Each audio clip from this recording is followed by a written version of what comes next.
Szeretve tisztelt roma testvéreim és nővéreim!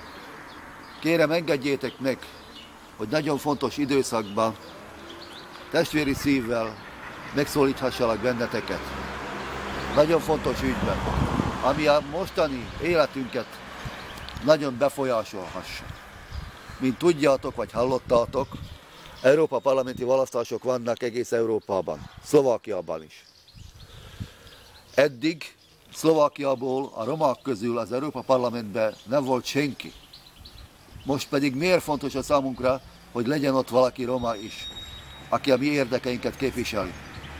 Mint mindjárt tudjátok, a legutolsó megyei választásokon a fasiszta Kotleba nyerte meg a választásokat, és ez a párt, az ő pártja, a fasiszta pártjuk, ez indul az Európa parlamenti választásokon, és biztosan bejutnak, hisz 70 000 szavazatot kaptak.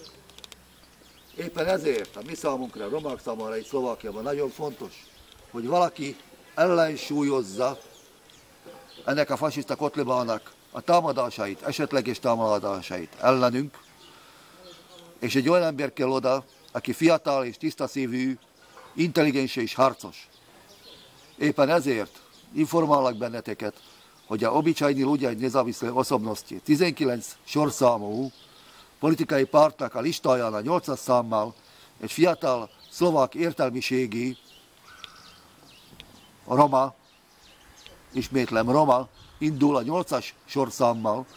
Ő az, akit garantálok, támogatok, én is, és felhívom a figyelmeteket arra, hogy aki kicsit is ismer engem, és tisztel engem, és megérti azt a nagyon fontos mostani helyzetet, politikai helyzetet, amiben most vagyunk, amiben mi minden nap élünk, hogy nagyon fontos, amikor a mostani kormány, vagy a mindenkori kormányok olyan törvényeket alkalmaznak, ami ellenük romák ellen van, hogy legyen az Európa Parlamentben, Brüsszelben egy olyan roma, aki nyomást tud gyakorolni akár a mostani kormányokra is, vagy bármelyik kormányra is, és elmondja, miben sértenek, bántanak minket, és képviselje az érdekeinket mindenkivel szemben ott az Európa Parlamentben.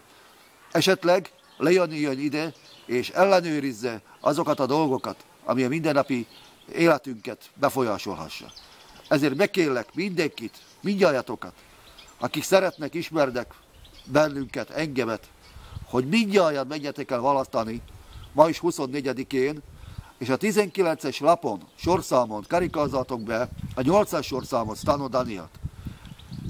Hiszem, vallom, hogy ez az én megszólításomat megszívlelitek és elfogadjátok. Erre kérlek benneteket, éppen ezért remélem, hogy sikeres lesz ez a választásunk. Köszönöm nektek előre is azt a hozzáállást, hogy mindjárt elmentek és megteszitek a kötelességeteket. Szeretlek benneteket. Szevasztok. Venceremos barikádra, romáké.